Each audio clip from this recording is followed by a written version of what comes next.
Hello students, welcome to my YouTube channel physics with philosophy. और आज हम लोग पढ़ेंगे 10th क्लास के फिजिक्स में इलेक्ट्रिसिटी चैप्टर। लास्ट क्लास में हमने देखा था कि करंट और वोल्टेज क्या होता है। ठीक है, हमने दो फार्मूले भी पढ़े थे। I is equal to Q by R and potential difference is equal to W by Q. ये दो फार्मूले हमने पढ़े थे। बेसिक्स अगर आप देखें,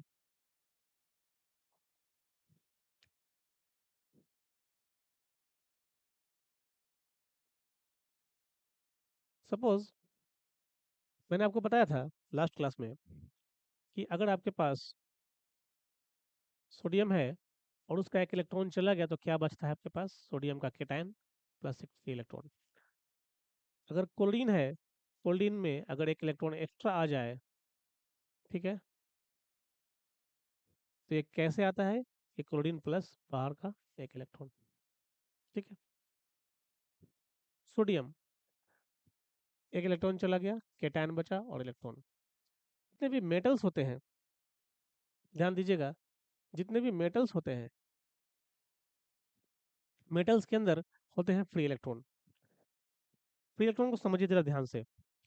सपोज ये एक न्यूक्लियस है, यहाँ पॉजिटिव होगा प्रोटॉन और न्यूट्रॉन, और ऑर्बिट्स में चक्कर काटते होंगे इलेक्ट्रॉन। जो आउटर मोस्ट इलेक्ट्रॉन होता है, ठीक है, मेटल के केस में, वो अपने न्यूक्लियस से बहुत ज़्यादा बॉन्ड से नहीं जुड़ा होता, बहुत कमज़ोर बॉन्ड से जुड़ा होता है, और इसीलिए इसको निकालना आसान होता है और ये फ्रीली मूव कर सकते हैं। लेकिन फ्रीली मूव तो कर सकते हैं, लेकिन रैंडमली एक इलेक्ट्रॉन अगर इधर गया तो एक इलेक्ट्रॉन इधर भी जाएगा, एक इलेक्ट्रॉन इधर गया तो एक इलेक्ट्रॉन इधर भी जाएगा, और इस तरह से जो नेट मूवमेंट होगा, ठीक है, नेट मूवमेंट क्या हो जाएगा? ज़ीरो। नेट मूवमेंट हो जाएगा ज़ीरो। अगर आप चाहते हैं कि इलेक्ट्रॉन इस मेटल के अंदर, दो चीज़ें हैं, एक है पॉजिटिव केटायन और दूसरा है free electron. Cation, free electron. ये केटायन मेटल का स्ट्रक्चर है, ये मूव नहीं कर सकता। मूव कौन करेगा? इलेक्ट्रॉन। इलेक्ट्रॉन को मूव कराना आसान है, फ्री इलेक्ट्रॉन को मूव कराना आसान है। किसके केस में? मेटल के केस में। आसान तो है, लेकिन सिस्टमेटिक मूव कराने के लिए आपको बाहर से एक सप्लाई देना पड़ेगा, जिसको हम लोग बैटरी या इलेक्ट्रिक सप्लाई बोलते हैं। ठीक है, अगर आप सप्लाई देंगे तो ये इलेक्ट्रॉन पॉजिटिव की तरफ मूव कर जाएगा, इस तरह से इलेक्ट्रॉन की मूवमेंट इस तरह से हो जाएगी। और जिधर इलेक्ट्रॉन मूव करता है उसके जस्ट अपोजिट डायरेक्शन में हम लोग कन्वेंशनली करंट का डायरेक्शन मानते हैं। तो इलेक्ट्रॉन लेफ्ट टू राइट गया है तो करंट आपका राइट टू लेफ्ट की तरफ जाएगा। Electron lower to higher potential move करता है तो करंट आपका higher to lower potential move करेगा। ठीक है, ये कन्वेंशन है। अब देखते हैं, एक क्वेश्चन दिया हुआ है, आपके पास एक करंट है जो कि 0.5 एम्पियर का है। ये 0.5 एम्पियर का करंट है, और ये किसके द्वारा खींचा गया है? फिलामेंट है इलेक्ट्रिक बल्ब का, उसके द्वारा। और इस तरह से खींचा गया है,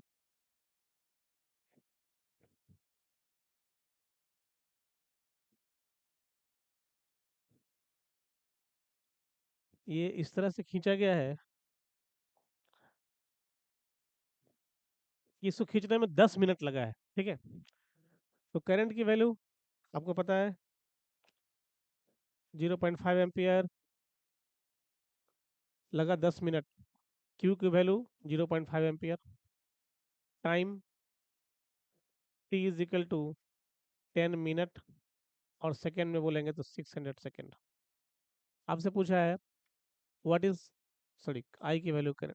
आपसे पूछा है क्यू, चार्ज का वैल्यू कितना होगा? आप जानते हैं I is equal to Q by T. So Q is equal to I multiplied by T. I की वैल्यू 0.5 और टी की वैल्यू 600, ये हो गया आपका 300 सेकेंड। तो इस तरह से फार्मूला बेस्ड आपसे क्वेश्चन पूछा सकता है। ठीक है, आई क्यू टी दोनों में से कोई एक वैल्यू दे देगा, तीसरा वैल्यू आपसे पूछ लिया जाएगा। इसी में एक नेक्स्ट क्वेश्चन है पोटेंशियल के ऊपर।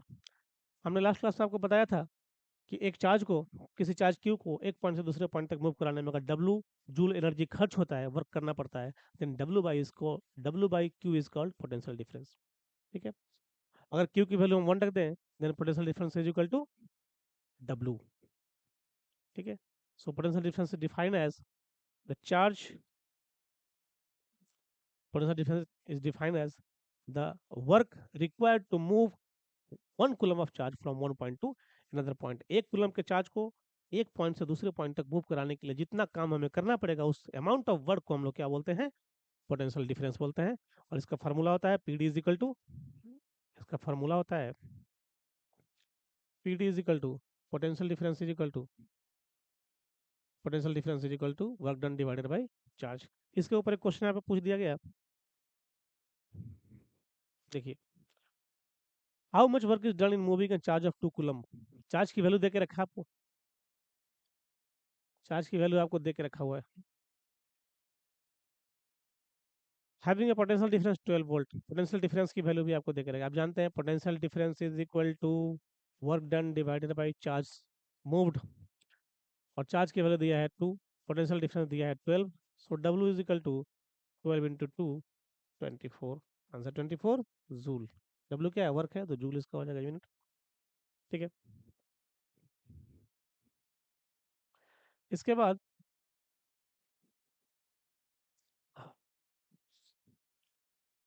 जो नेक्स्ट हमें पढ़ना है वो सबसे इम्पोर्टेंट पार्ट है इसका, and that is Ohm's law. देखिए, आपके स्क्रीन पर दिख रहा होगा 4 सेल हैं, हर का वोल्टेज भी है, चारों सेल का वोल्टेज भी है। फर्स्ट टाइम सिर्फ एक सेल लगाया, एक सेल लगाने से सर्किट कंप्लीट हो जाएगा इस तरह से। देखिए, ये सर्किट इस तरह से कंप्लीट हो जाएगा। ठीक है, यहाँ से करंट फ्लो होगा आई, और ये इस तरह से फ्लो होते हुए फ्लो होते हुए फ्लो होते हुए इसमें भी जाएगा, लेकिन बहुत कम जाता है, उसको नेगलेक्ट करके चलते हैं हम लोग। ठीक है, और यहाँ से लौट के फिर वापस आ जाएगा, सिर्फ एक सेल लगाया है तो। अब इसको हटा कर यहाँ पे कनेक्ट कर दें। ठीक है,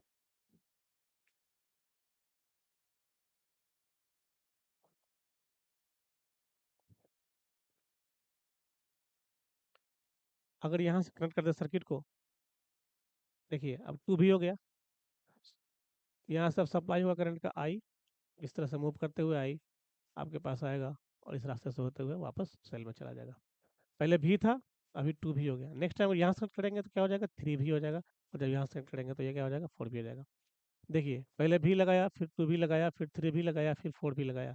यहाँ पे आई था तो यहाँ पे क्या हो जाएगा, 2 आई हो जाएगा, यहाँ पे 3 आई हो जाएगा, और यहाँ पे हो जाएगा आपका 4 आई। ठीक है, आपने देखा, आपने वोल्टेज बढ़ाया, करंट की वैल्यू बढ़ गई। पहले केस में वी वाई आई की रेशियो कितनी होगी, वी वाई आई की रेशियो कितनी होगी, दूसरे केस में कितनी होगी। तो ऐसा देखा गया कि हर केस में जो वी वाई आई की जो वैल्यू है, देखिए 4 वी बाई 4 आई, हर स्थिति में वी वाई की वैल्यू कितनी है, वी बाई आई ही है। ठीक है, ये एक्सपेरिमेंट किया था ओम नाम के एक साइंटिस्ट ने, इसलिए इसको बोला जाता है ओम्स लॉ। ये कहता है कि अगर आप सर्किट में वोल्टेज की वैल्यू को बढ़ाएंगे तो करंट भी उसी हिसाब से बढ़ जाएगा, और इस तरह से बढ़ेगा कि वी बाई आई जो है वो क्या होगा आपका, वी बाई आई की वैल्यू क्या होगी, कांस्टेंट होगी। और इस कांस्टेंट को हम लोग आर से डिनोट करते हैं, और इसका नाम होता है रेसिस्टेंस। ठीक है, देखिए, इधर की तरफ भी प्लॉट किया, इधर की तरफ आई प्लॉट किया, और वी बाई आई का जो वी बाई आई का जो वैल्यू होगा, आप देख सकते हैं ये कांस्टेंट है, मतलब इस स्ट्रेट लाइन है, और स्ट्रेट लाइन का स्लोप क्या होगा, स्लोप क्या होगा, वी बाई आई। तो भी और आई के बीच में अगर आप ग्राफ खींचे तो स्ट्रेट लाइन मिलेगा, और स्ट्रेट लाइन का स्लोप कितना होगा, भी बाई आई, और भी बाई आई के वैल्यू हमने क्या रखा है, दिस इज कॉल्ड रेसिस्टेंस। तो अगर वोल्टेज और करंट के बीच में अगर ग्राफ खींचा जाए तो जो स्लोप होगा वो क्या होगा, रेसिस्टेंस होगा। ठीक है, slope of V I curve is straight line.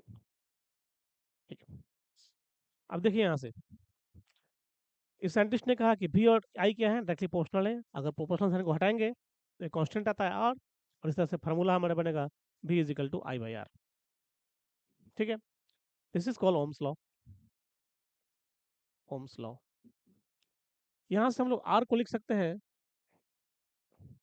V by I. Are को डिनोट करते हैं ओम से। V होता है वोल्ट। V होता है आपका वोल्ट। और आई होता है आपका एम्पियर। आर की वैल्यू, ओम की वैल्यू वन कब होगी? वन तब होगी जब V की वैल्यू भी वन हो जाए, मतलब 1 वोल्ट हो जाए, और एम्पियर कितना हो जाए? 1 एम्पियर हो जाए। ऐसा कब हो सकता है? अगर कोई वायर है, ठीक है, जिसके अक्रॉस आपने वोल्टेज दिया 1 वोल्ट, और इसके थ्रू करंट का फ्लो हुआ 1 एम्पियर, तो इस वायर का जो रेसिस्टेंस होगा, दिस इज कॉल्ड 1 ओम। यही इसका मतलब है। अगर किसी वायर के थ्रू आपने 1 एम्पियर करंट फैलाया, कैसे फ्लो कराया? 1 वोल्ट का पोटेंशियल डिफरेंस आपने इसके अक्रॉस पैदा किया, और इसी कारण 1 एम्पियर करंट फ्लो हुआ। इसका मतलब है कि इस वायर का जो रेसिस्टेंस है वो क्या है? 1 ओम है। रेसिस्टेंस क्या होता है, इसका फिजिकल मीनिंग क्या है? कोई भी मेटल अपने थ्रू फ्लो होने वाले चार्ज का, करंट का विरोध करता है। दैट अपोजिशन, ये जो विरोध है, इसको मेजर करते हैं रेसिस्टेंस के फॉर्म में। जितना ज़्यादा विरोध होगा उतना ज़्यादा रेसिस्टेंस होगा। मेटल के केस में ये विरोध बहुत कम होता है, चार्ज के फ्लो का जो ऑब्जेक्शन है वो कम होता है, इसलिए रेसिस्टेंस की वैल्यू क्या होती है? कम होती है। मतलब रेसिस्टेंस इस बात का मेजर करता है कि कोई मटेरियल किस हद तक अपने थ्रू फ्लो होने वाले चार्ज का विरोध करता है। ठीक है, अगर ज़्यादा विरोध करेगा तो रेसिस्टेंस की वैल्यू ज़्यादा होगी। मेटल क्या होता है? मेटल एक ऐसा मटेरियल है जो अपने थ्रू फ्लो होने वाले करंट को ज़्यादा विरोध नहीं करता, मतलब उसमें रेसिस्टेंस की वैल्यू क्या होगी? कम होगी। इंसुलेटर ऐसे एलिमेंट को बोलते हैं जो अपने थ्रू फ्लो होने वाले चार्ज का बहुत ज़्यादा विरोध करता है, तो ऐसी स्थिति में रेसिस्टेंस की वैल्यू क्या होगी? बहुत ज़्यादा होगी। और नॉर्मल के केस में इन दोनों के बीच में होगा। तो कंडक्टर और इंसुलेटर के बीच में बाकी मटेरियल्स होते हैं। ठीक है, तो ओम्स लॉ, ओम्स ने क्या किया? वोल्टेज बढ़ाया, करंट को मेजर किया, एक टेक्निक। दूसरा टेक्निक आपके किताब में दिया हुआ है, देखते हैं।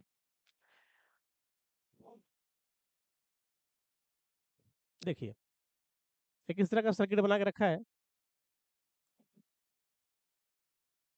एमीटर लगाया, वोल्टेज सप्लाई किया, एक स्विच लगा हुआ है, और ये जगह छोड़ा हुआ है। यहाँ पे इन तीनों में से बारी बारी से एक को लगाएंगे। ये है नाइक्रोम का वायर, ये है 10 वाट का बल्ब, और ये है टॉर्च का बल्ब। और बारी बारी से लगा के हम मेजर करते हैं कि इसके अक्रॉस करंट कैसा आ रहा है। ठीक है, सबसे पहले नाइक्रोम को लगाएंगे इसके बीच में। ठीक है, और मेजर करेंगे करंट के वैल्यू कितना हुआ। उसके बाद हम लोग 10 वाट बल्ब को लगाएंगे और मेजर करेंगे करंट कितना हुआ। सपोज ये I1 है, ये I2 है, और उसके बाद हम लोग टॉर्च के बल्ब को लगाया इसके बीच में, एक्स और वाई के बीच में, और हम मेजर करेंगे करंट की वैल्यू कितनी है। सपोज वो I3 है।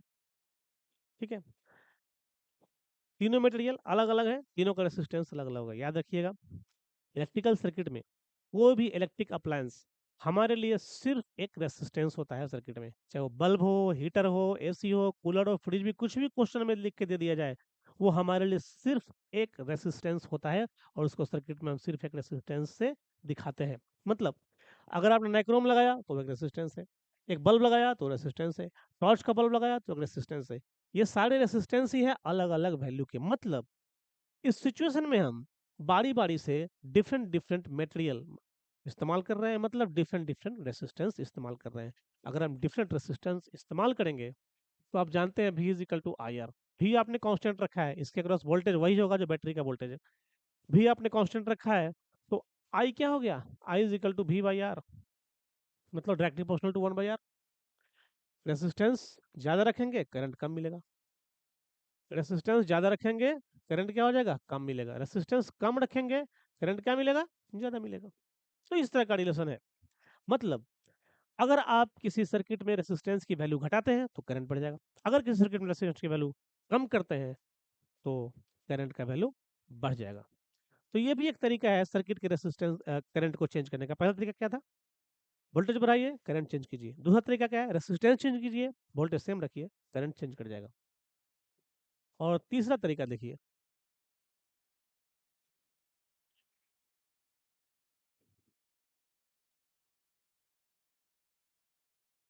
तीसरा ये टेक्निक है। इसमें एक सर्किट है, वोल्टेज दिया हुआ है, एक एमीटर लगा है, स्विच दिया हुआ है, एमीटर लगा हुआ करंट मेजर करने के लिए। चार तरह के रेसिस्टेंस है आपके पास, 1 2 3 एंड 4। देखिए 1 2 3 4। पहला जो है वो नाइक्रोम का है। फर्स्ट केस में क्या लिया हमने, नाइक्रोम का वायर लिया है और इसका लेंथ रखा है एल। इसमें करंट कुछ फ्लो होगा, सपोज फ्लो हुआ I1। दूसरी स्थिति में हमने नाइक्रोम का ही वायर लिया लेकिन डबल लेंथ का। अब बताइए, अगर एल लेंथ है और इलेक्ट्रॉन को मूव करना है यहाँ से यहाँ तक, रास्ते में मटेरियल रुकावट पैदा करेगा, उस रुकावट को हम लोग रेसिस्टेंस बोलते हैं। अगर ये लंबाई दुगना कर दिया जाए, एल के बदले 2L कर दिया जाए, तो फ्लो होने वाले करंट को, फ्लो वाले इलेक्ट्रॉन को ज़्यादा दूरी तय करना पड़ेगा, मतलब ज़्यादा डिस्टर्बेंस का सामना करना पड़ेगा। मतलब रेसिस्टेंस की वैल्यू क्या हो जाएगी, बढ़ जाएगी। रेसिस्टेंस की वैल्यू अगर बढ़ जाएगी तो दूसरे केस में आपने लिया है नाइक्रोम 2L लेंथ का, रेसिस्टेंस की वैल्यू क्या हो जाएगी, बढ़ जाएगी। तो करंट की वैल्यू क्या हो जाएगी, करंट सपोज अगर I2 है तो I2 की वैल्यू क्या हो जाएगी, I1 से घट जाएगी, क्योंकि रेसिस्टेंस बढ़ गया तो करंट घट जाएगा। तीसरे केस में एल लेंथ का ही लिया है लेकिन नाइक्रोम, लेकिन एरिया इसका बढ़ा दिया, चौड़ाई बढ़ा दिया। एक वायर ऐसा होता है, हमने इसका चौड़ाई ही बढ़ा दिया, ऐसा कर दिया वायर को, ठीक है। अब देखिए रास्ता ज़्यादा है जाने के लिए, अगर NH का चौड़ीकरण कर दिया जाए तो गाड़ी को जाने में ज़्यादा सहूलियत होगा ना। तो इलेक्ट्रॉन को मूव करने के लिए अब क्या है, ज़्यादा चौड़ा रास्ता मिल गया, अब ये आराम से मूव कर सकता है, मतलब आराम से मूव कर सकता है, मतलब इसकी रेसिस्टेंस की वैल्यू क्या हो गई, कम हो गई। रेसिस्टेंस की वैल्यू कम हो तो करंट की वैल्यू क्या हो जाएगी, एरिया आपने बढ़ा दिया, लेंथ वही रखा है, रेसिस्टेंस की वैल्यू क्या हो जाएगी, कम हो जाएगी। रेसिस्टेंस की वैल्यू कम हो जाएगी तो करंट की वैल्यू क्या हो जाएगी, करंट की वैल्यू सपोज I3 क्या हो जाएगा, I1 से बड़ा हो जाएगा। चौथा केस है, एल लेंथ का ही है, कंस्ट्रक्शन एरिया भी वही है, लेकिन मटेरियल चेंज कर दिया। नाइक्रोम हाई रेसिस्टेंस वैल्यू देता है, मुश्किल है उसके थ्रू फ्लो कराना करंट को, लेकिन आपने क्या किया, कॉपर लगा दिया। कॉपर का रेसिस्टेंस क्या होता है, बहुत कम होता है, बहुत कम होता है, तो इसका रेसिस्टेंस बहुत कम होगा तो करंट की वैल्यू क्या हो जाएगी, सपोज आई फोर क्या हो जाएगा, ज़्यादा हो जाएगा, मतलब I4 ग्रेटर देन I1। तो आप देख रहे हैं, आपने लेंथ बढ़ाया, आपने लेंथ बढ़ाया, करंट घट गया, आपने एरिया बढ़ाया, करंट बढ़ गया, आपने मटेरियल चेंज किया, अच्छा मटेरियल लगा दिया कॉपर जिसका रेसिस्टेंस कम है, तो क्या हुआ, करंट आपका बढ़ गया। तो करंट का घटना या बढ़ना रेसिस्टेंस से अगेन कंट्रोल हो रहा है। और ये कैसे कंट्रोल हो रहा है, रेसिस्टेंस से कैसे कंट्रोल हो रहा है, तीन तरह से। अगर आपने लेंथ बढ़ाया तो रेसिस्टेंस क्या हो रहा है, बढ़ जा रहा है। अगर आपने एरिया बढ़ाया तो रेसिस्टेंस क्या हो रहा है, घट जा रहा है, मतलब इन्वर्सली प्रोपोर्शनल रिलेशन है। अगर इन दोनों कंबाइंड कर दे तो R directly proportional to L/A, और इस साइन को टूटने के बाद ये आता है रो L/A। ये बहुत इंपॉर्टेंट फार्मूला है, इसको ध्यान रखिएगा। ये बताता है कि एक एक वायर का रेसिस्टेंस मटेरियल पर डिपेंड करता है जिसको रो बोलते हैं, लेंथ पे डिपेंड करता है, और एरिया ऑफ क्रॉस सेक्शन पर डिपेंड करता है। ठीक है, लेंथ बढ़ाएंगे रेसिस्टेंस बढ़ जाएगा, एरिया ऑफ क्रॉस सेक्शन बढ़ाएंगे रेसिस्टेंस घट जाएगा। और जितना बेटर वायर होगा उसका रेसिस्टिविटी क्या होगा, उतना कम होगा। ठीक है, तो आर रेसिस्टेंस जो है वो मटेरियल की प्रॉपर्टी, जिसको रो के फॉर्म में मेजर करते हैं, उसका लेंथ और उसका जो चौड़ाई है उस पर डिपेंड करता है। इन सारी चीज़ों पे रेसिस्टेंस आपका डिपेंड करता है। ठीक है, देखिए ये जो रो है इसका एक नाम है, इस रो का नाम है,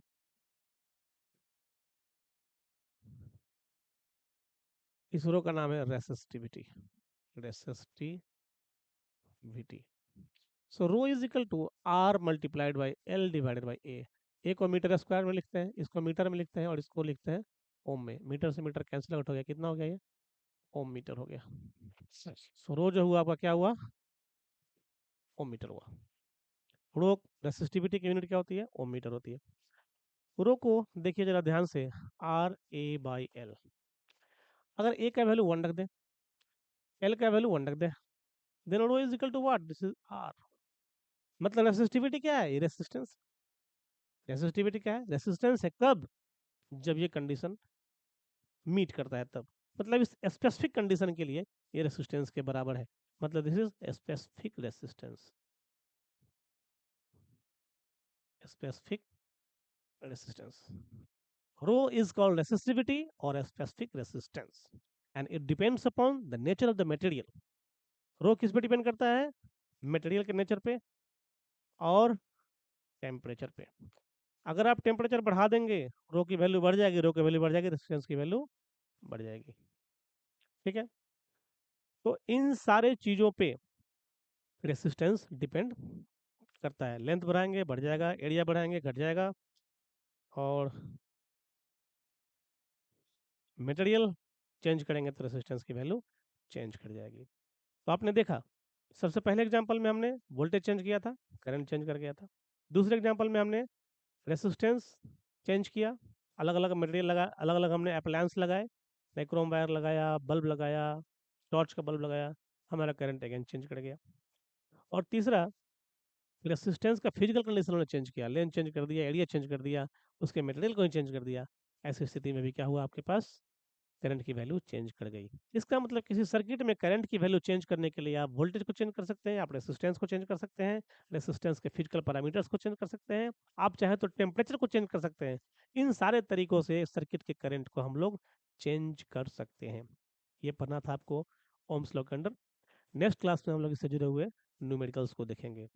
ये सारे लेक्चर्स जो मैं आपको पढ़ा रहा हूँ, ये मेरे ऐप फिजिक्स विद फिलोसफी में फ्री मटेरियल्स में रखे हुए हैं, आप इन्हें सुन सकते हैं। प्ले स्टोर से आप मेरा ऐप डाउनलोड कर सकते हैं, physics with philosophy. Thank you very much.